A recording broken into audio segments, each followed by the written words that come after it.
Bharti news, सीधा, सटीक और निष्पक्ष। नमस्कार, स्वागत है आप सभी का भारती न्यूज के खास कार्यक्रम वेलनेस मैटर में, जहां हम आपके स्वास्थ्य से जुड़ी हर चीज के ऊपर विस्तार से चर्चा करते हैं, क्योंकि आपकी अच्छी सेहत हमारी जिम्मेदारी है। मैं हूं वंश वधावन और आज के खंड में हम बात करेंगे एक बहुत ही सीरियस और लाइफ थ्रेटनिंग कंडीशन के बारे में।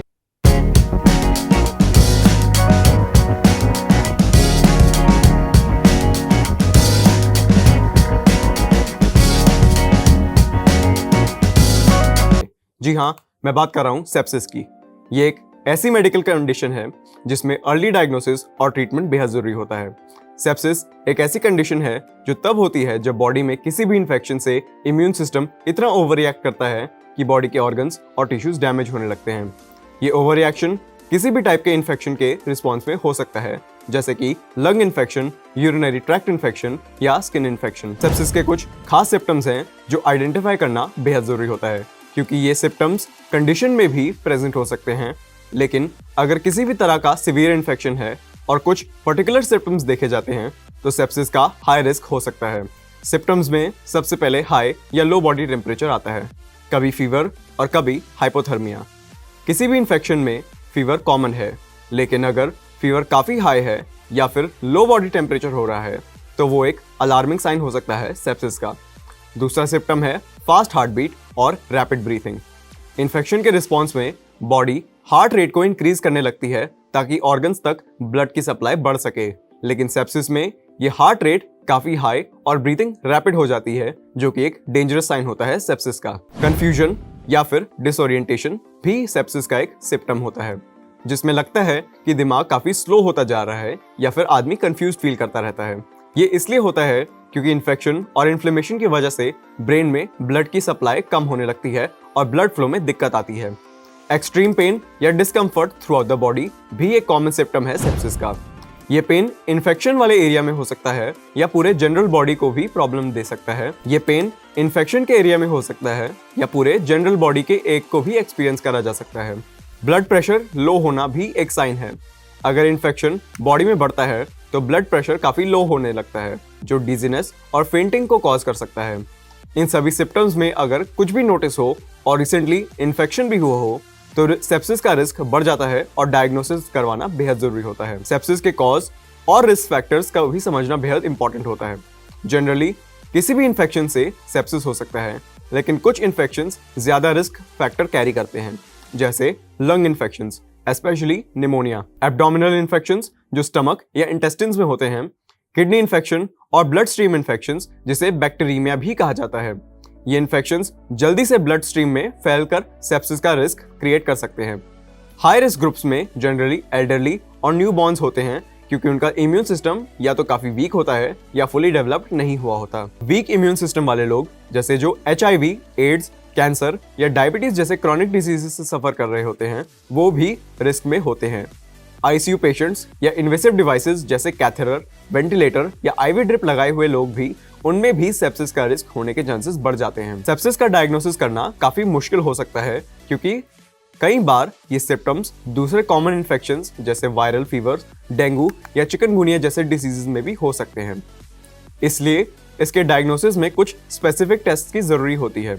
डायग्नोसिस में blood test important role play करते हैं, जिसमें WBC count, lactic acid levels और इन्फ्लेमेटरी मार्कर्स चेक किया जाता है। ब्लड कल्चर भी यूज किया जाता है ताकि इन्फेक्शन के सोर्स को समझा जा सके और उस पर काम किया जा सके। कभी कभी इमेजिंग टेस्ट जैसे CT स्कैन, एक्सरे या अल्ट्रासाउंड भी किया जा सकता है, स्पेशली अगर इन्फेक्शन का सोर्स लंग्स, किडनी या इंटेस्टिन में है। अगर ट्रीटमेंट की बात करें तो सेप्सिस के केसेस में सबसे पहले और सबसे जरूरी ट्रीटमेंट होता है एंटीबायोटिक्स। एंटीबायोटिक्स जो जल्दी स्टार्ट करना जरूरी है ताकि इन्फेक्शन को और पहले रोका जा सके। अगर पेशेंट्स का ब्लड प्रेशर काफी लो है तो IV फ्लूइड्स दी जाती हैं ताकि ब्लड प्रेशर को स्टेबल रखने में मदद कर सके। वैसोप्रेसर भी दिया जा सकता है अगर फ्लूइड से ब्लड प्रेशर कंट्रोल ना हो पाए। सीवियर केसेस में ऑक्सीजन थेरेपी या वेंटिलेशन की जरूरत भी पड़ सकती है, क्योंकि इन्फेक्शन अगर लंग्स या रेस्पिरेटरी सिस्टम को इम्पैक्ट करता है। सीवियर केसेस में ऑक्सीजन थेरेपी या वेंटिलेशन की भी जरूरत पड़ती है, क्योंकि इन्फेक्शन लंग्स और रेस्पिरेटरी सिस्टम को भी इम्पैक्ट कर सकता है।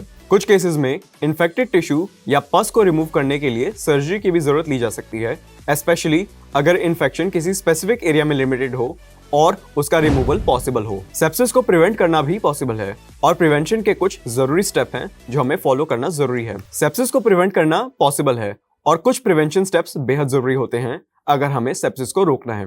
पहला है वैक्सीनेशन, जैसे निमोनिया और इन्फ्लुएंजा वैक्सीन लेना।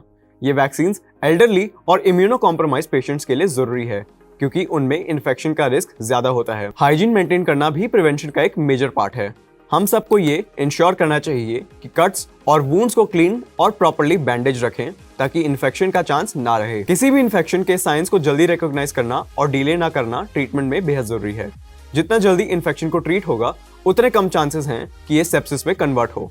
ये थी सेप्सिस के बारे में कुछ बेसिक और कॉम्प्रिहेंसिव इन्फॉर्मेशन। हम सबको इसके सिम्टम्स और रिस्क फैक्टर्स के बारे में अवेयर रहना चाहिए और अगर कभी भी लगे कि सिचुएशन सीरियस है तो डॉक्टर को कंसल्ट करने से बिल्कुल ना डरिए। सेप्सिस का अर्ली ट्रीटमेंट ही बेस्ट ट्रीटमेंट है और हम सबको ये बात याद रखनी चाहिए। तो ये था आज का हमारा कार्यक्रम। अगर आपको ये वीडियो अच्छा लगा तो भारती न्यूज़ को लाइक, शेयर और सब्सक्राइब करना ना भूलें। मैं हूं वंश वधावन और मिलूंगा आपको अगले एपिसोड में। तब तक के लिए स्वस्थ रहिए, खुश रहिए, धन्यवाद। बस अभी 12th खत्म हुई थी और अब आधे से ज्यादा टाइम ये सोचकर निकाल देते हो कि which career to choose. Well, in that case I got you covered. ये वीडियो एंड तक देखना, क्या पता I will just make up your mind. You must have thought of कोई बस ऐसा कोर्स मिल जाए जहाँ अनलिमिटेड जॉब ऑप्शंस हो, क्योंकि मैं भी यही सोचती थी। जैसे कि journalist, news anchor, radio jockey, screen writer, video editor, event manager, graphic designer, cinemat, photographer, director, public relation officer, entrepreneur. In fact इन सबसे भी ज्यादा जॉब ऑप्शंस चाहिए। तो just choose BAJMC as your career. BAJMC is not just about theory but plenty of practical knowledge too. BAJMC as a course आपको provide करता है world की better understanding, meeting और working with people of top notch industry। और सिर्फ यही नहीं, BAJMC as a course आपको help करता है to grow personally and professionally too.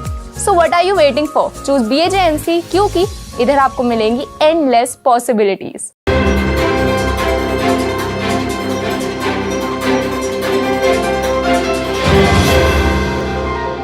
Bharti news, सीधा, सटीक और निष्पक्ष।